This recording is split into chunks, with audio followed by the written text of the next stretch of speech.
সুখবর, মহার্ঘ ভাতা 40% ও পে স্কেলে 12টি গ্রেড নির্ধারণ 5 আগস্ট থেকে কার্যকর। তো ইতিমধ্যে এ বিষয়ে একটি প্রতিবেদন প্রকাশিত হয়েছে প্রথম আলো পত্রিকায়। আজকের এই ভিডিওটিতে আমি এই বিষয়ে বিস্তারিত আলোচনা করতেছি। আপনারা অবশ্যই ভিডিওটি প্রথম থেকে শেষ পর্যন্ত ধৈর্য সহকারে দেখবেন।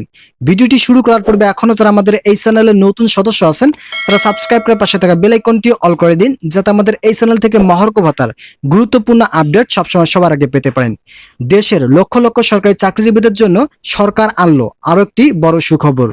বহুদিনের প্রতীক্ষার অবসান ঘটিয়ে সম্প্রতি প্রকাশিত গেজেটের মাধ্যমে ঘোষণা করা হয়েছে যে সরকারি কর্মচারীদের জন্য পুনরায় চালু করা হচ্ছে 40% হারে মহার্ঘ ভাতা এবং একযোগে কার্যকর করা হচ্ছে নতুন পে স্কেল, যেখানে মোট 12টি গ্রেডে নির্ধারণ করা হয়েছে।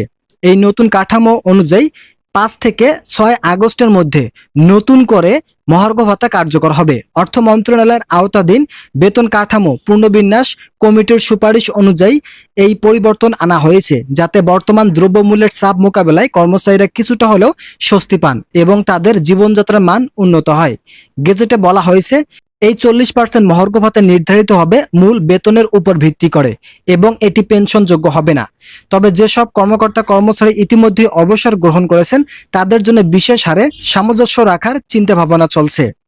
এদিকে নতুন 12টি গ্রেড ভিত্তিক পে স্কেলে মূলত নিম্ন, মধ্যম এবং উচ্চ পদস্থ কর্মচারীদের মধ্যে একটি ভারসাম্যপূর্ণ তৈরি করা হয়েছে, যাতে বেতন বৈষম্য কমে এবং কর্মপরিবেশ আরও গতিশীল হয়।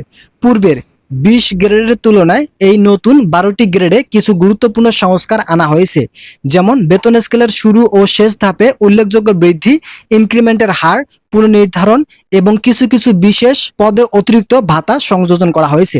ভিডিওটির এই মুহূর্ত পর্যন্ত এসেও যারা যারা এখনো আমাদের এই চ্যানেলের নতুন সদস্য আছেন তারা দয়া করে চ্যানেলটি সাবস্ক্রাইব করে ভিডিওটি কন্টিনিউ করুন, যাতে আমাদের এই চ্যানেল থেকে মহার্ঘ ভাতার গুরুত্বপূর্ণ আপডেট মিস না হয়ে যায়। এছাড়াও চাকরির প্রবেশ পর্যায়ে থাকা নতুন নিয়োগপ্রাপ্তদের জন্য নতুন স্কেলে বেতন শুরু হবে আরও উচ্চ হারে, যার ফলে যোগ্য ও মেধাবীদের মধ্যে সরকারি চাকরির আরও আগ্রহী বৃদ্ধি পাবে বলে ধারণা করা হচ্ছে। জনপ্রশাসন মন্ত্রণালয় জানিয়েছে এই নতুন বেতন কাঠামো বাস্তবায়নের জন্য প্রতিটি মন্ত্রণালয় ও অধিদপ্তরকে নির্দেশনা প্রদান করা হয়েছে এবং আগামী সেপ্টেম্বর মাস থেকে সংশোধিত বেতন ও ভাতার অর্থ কর্মচারীদের ব্যাংক অ্যাকাউন্টে পাঠিয়ে দেওয়া হবে। অর্থ বিভাগের অভ্যন্তরীণ প্রতিবেদন অনুসারে এই সিদ্ধান্ত কার্যকর হলে রাষ্ট্রের বার্ষিক বাজেটে প্রায় 26,000 কোটি টাকা অতিরিক্ত ব্যয় যোগ হবে। তবে এটি সরকার রাজস্ব আয়ের বর্তমান প্রবৃদ্ধির সাথে সামঞ্জস্যপূর্ণ। সরকারি কর্মচারী ফেডারেশন, বিসিএস অ্যাসোসিয়েশন, সরকারি শিক্ষক সমিতি, প্রশাসনিক কর্মকর্তা ইউনিয়ন সহ বিভিন্ন সংগঠন এই ঘোষণাকে স্বাগত জানিয়েছে। চলমান জীবনযাত্রার ব্যয় বৃদ্ধি এবং নিত্যপণ্যের অস্বাভাবিক দাম বৃদ্ধির প্রেক্ষাপটে এই পদক্ষেপ বাস্তবিক অর্থেই সময়োপযোগী এবং সাহসী সিদ্ধান্ত। অনেকেই বলছেন এই সিদ্ধান্ত শুধু কর্মচারীদের স্বস্তি দেবে না, বরং তাদের কর্মস্পৃহা এবং সরকারি সেবাদানের দায়বদ্ধতা আরও বাড়াবে। উল্লেখ্য, 2015 সালের পর এটি প্রথম এত বড় পরিসরে পে স্কেল এবং মহার্ঘ ভাতার সমন্বয় করা হলো।